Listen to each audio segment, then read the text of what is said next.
My name? Yes, please. My name is Howard Chandler. Mr. Chandler, I know you've been back here many times, but I want to know what it feels like when you come back to this place. What does it feel like for you? For me, it feels like I'm a boy again, a young man. When I left this country, involuntarily, I was taken out of it in 1942. Up until then, we still lived in our house in a small town about 50 or 70 miles from here.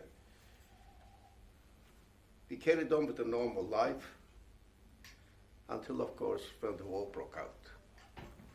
When the war broke out, it was in September. I had just graduated from 3rd to 4th grade, and that's where my education ended, so abruptly. Never went back to school again until today. And this happened to the Jews.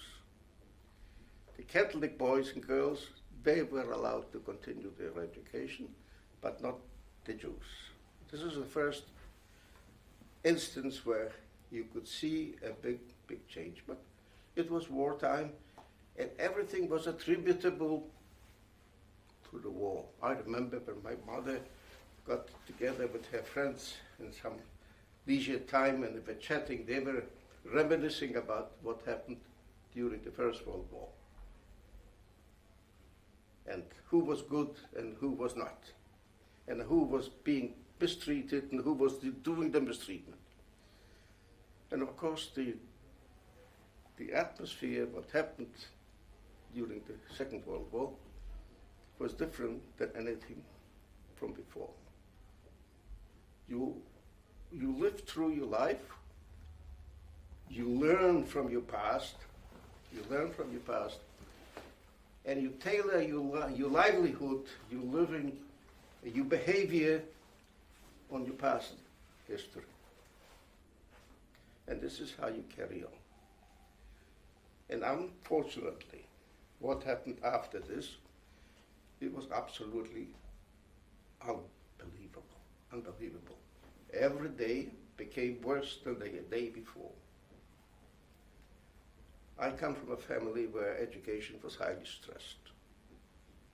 I had an older sister, I had an older brother, myself, and my younger brother, Sam. We called him affectionately Shmulek. He was the brightest in the family. Scholastically, he excelled in everything beyond his age.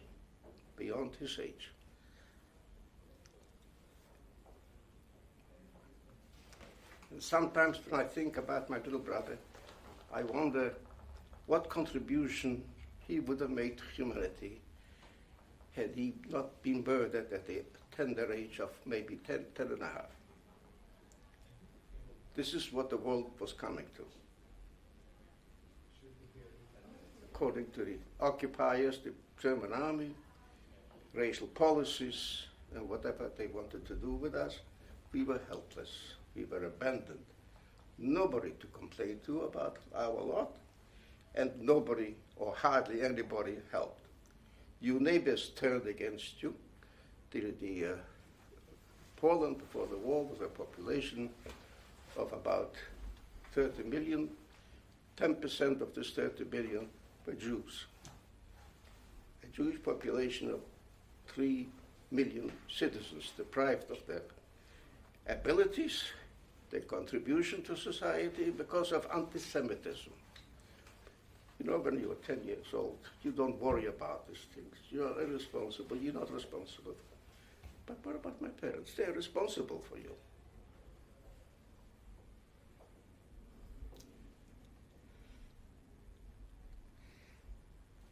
Things were getting worse, like I said before.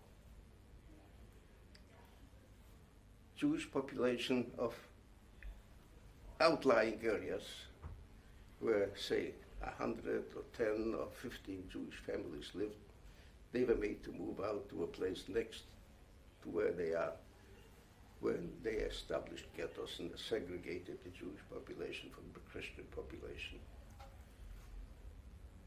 The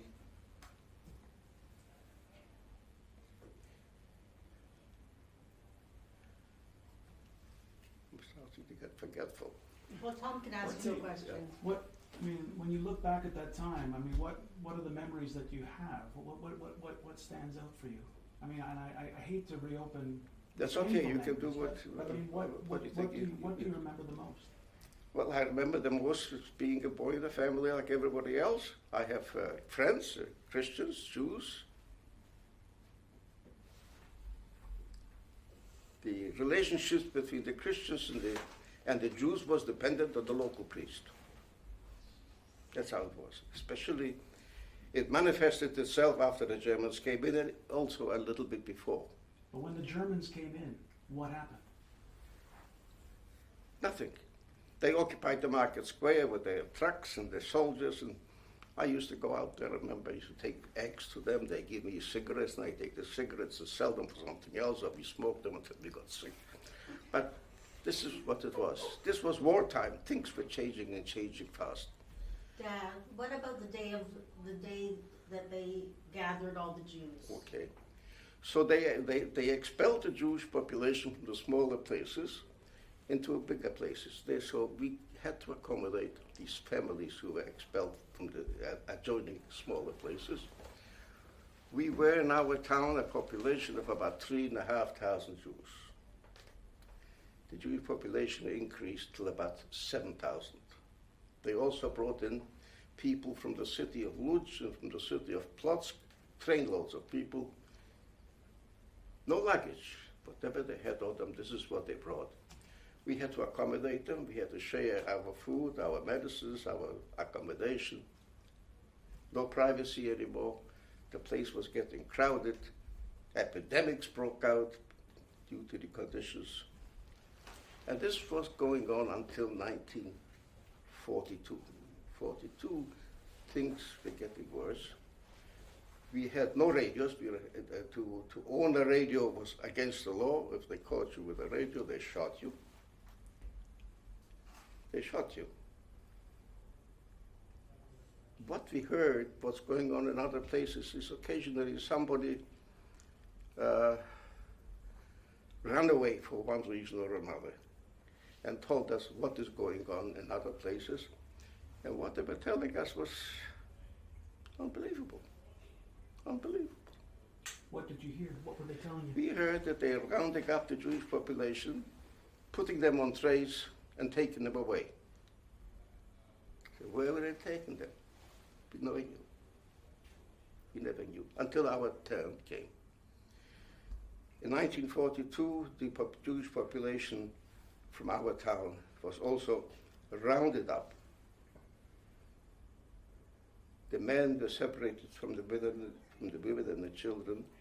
The men were separated from those who had work permits. In our town, we had big ammunition factories making ammunition before the war for the Polish army. When the Germans came in, we were making ammunition for the German army.